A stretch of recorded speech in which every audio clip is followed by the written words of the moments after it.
Hey, y'all need a break? Listen to these stories from r/AskReddit, and share your thoughts in the comments below. What is the most dangerous situation that you got into because you were horny? I was a single guy, trying to find a date on Craigslist. I reached out to this outdoorsy, super fit, adventurous woman. We talk, we hit it off, so I invite her on a first date, to go for a nice long hike in the Oregon wilderness.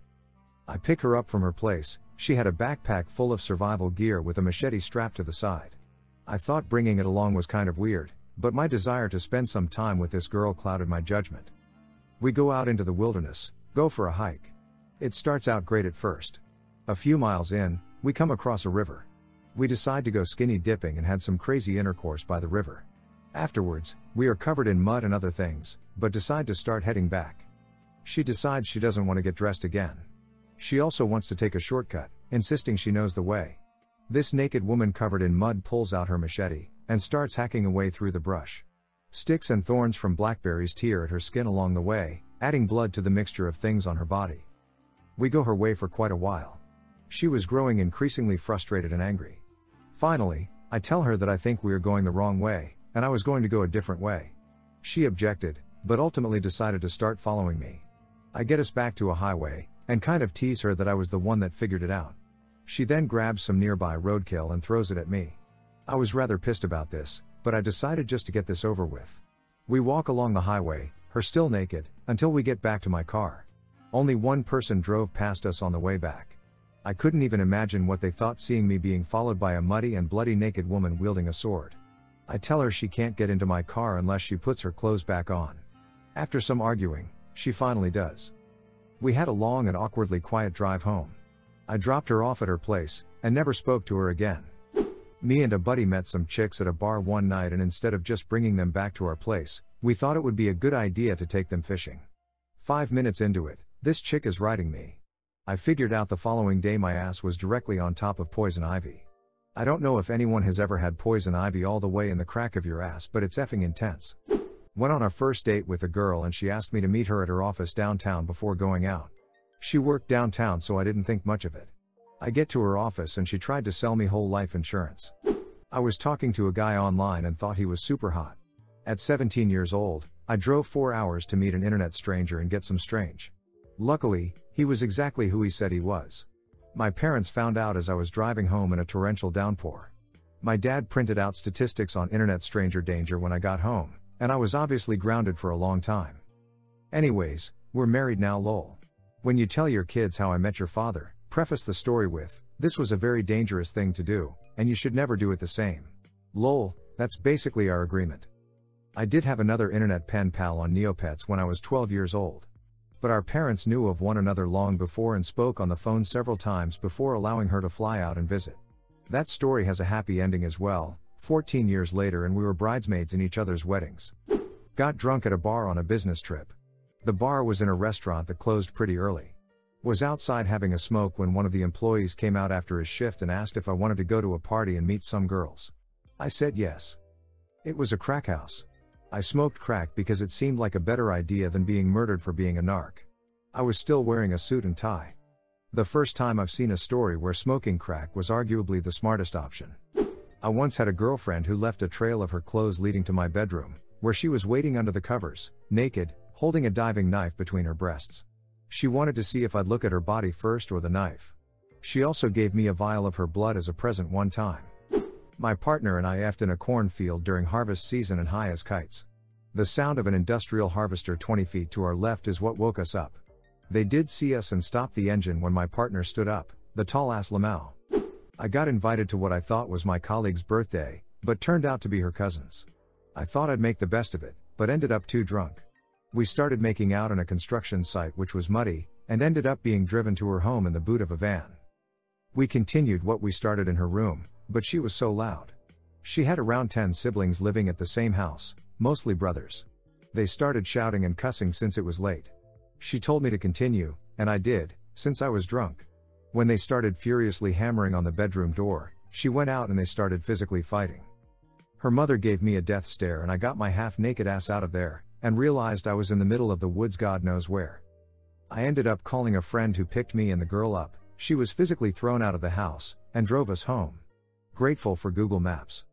I think I have posted this on Reddit before, but back when I was exploring the world of online dating apps, I almost got set up for something bad. I was working night shift at a call center, so meeting women was tough, and dating a coworker is always a bad idea in my opinion, so I signed up for the usual sites in 2014-ish. Had some connections that fizzled out, one connection that went okay for a bit but wasn't quite right either. Then an attractive woman matches with me and shoots me a message, we start talking and it's cool. We both work weird hours, have some similar but not matching tastes. We messaged back and forth in-app for maybe a week. She hits me up one night as I am heading home from work and asks me if I want to meet her after she gets off work for coffee at a nearby Waffle House. I work till midnight, so we would be meeting up around 1 a.m. I am a large white man living in a metropolitan area in Florida, so I tend to not worry too much about being attacked by strangers, and she's cute and it's been a while for me, so I agree to meet up.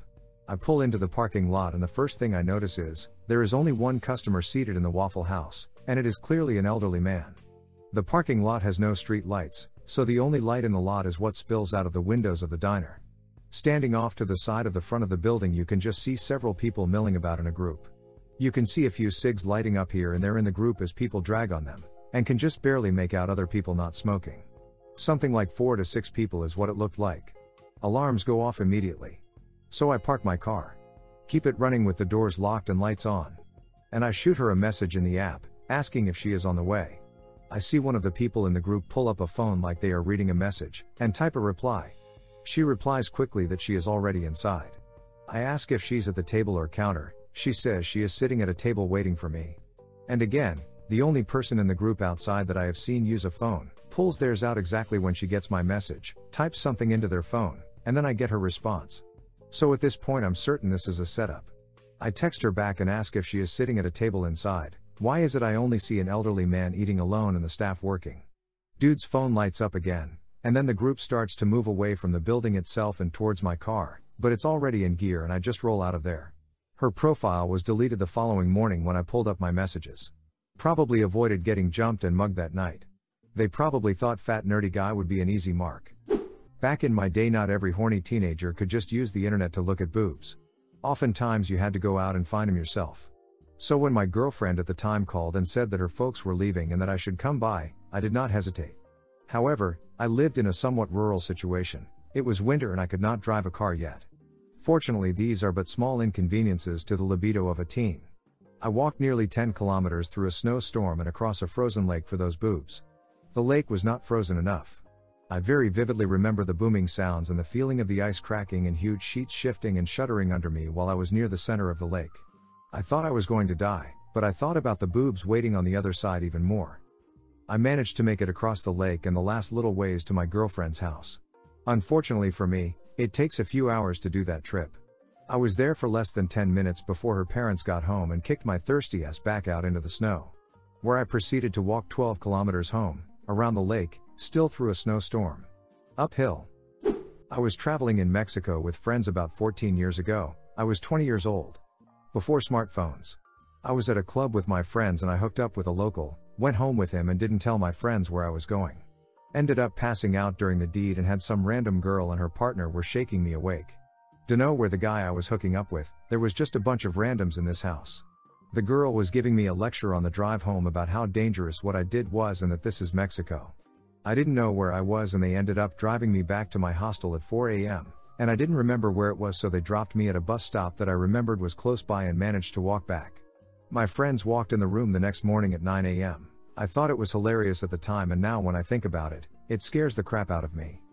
After a long day of driving, my friend and I found ourselves in a small logging town looking for a place to rest. We stumbled upon a local bar and decided to have a few drinks. While there, we struck up a conversation with some of the town's residents, including some local women who invited us to a house party.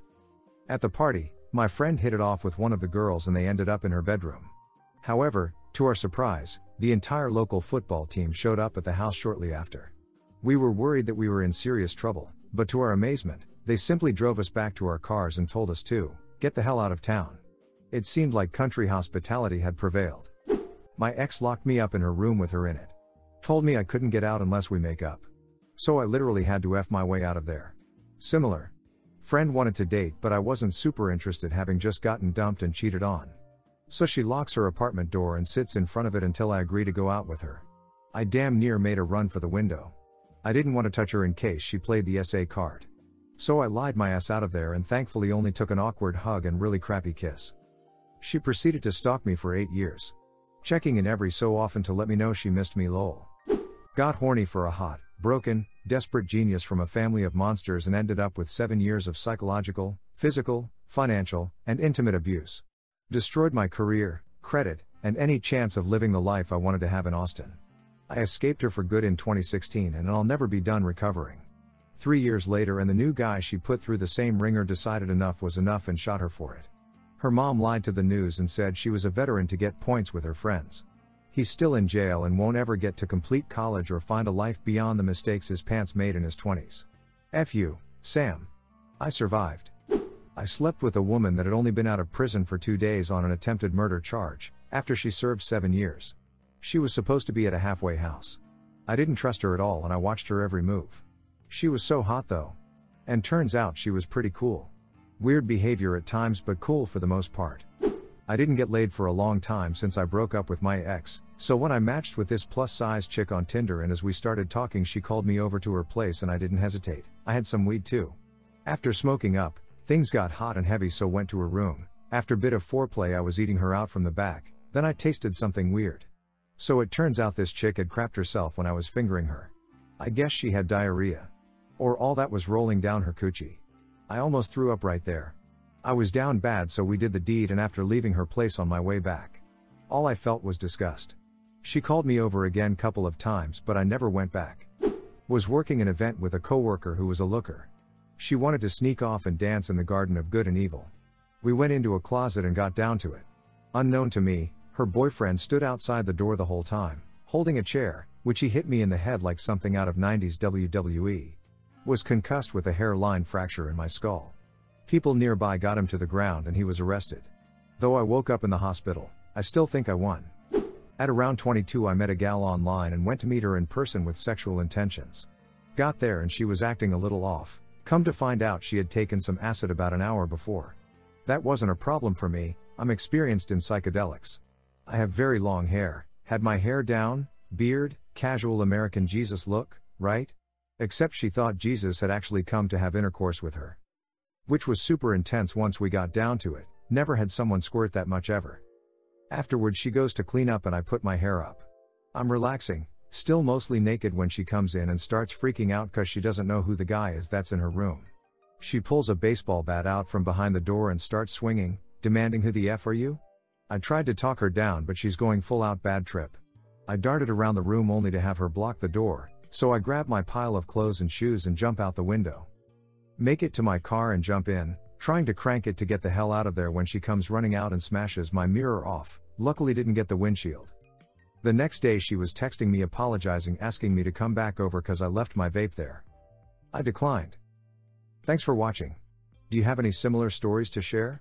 Don't be shy and drop them in the comments below, then like and subscribe for more Reddit videos.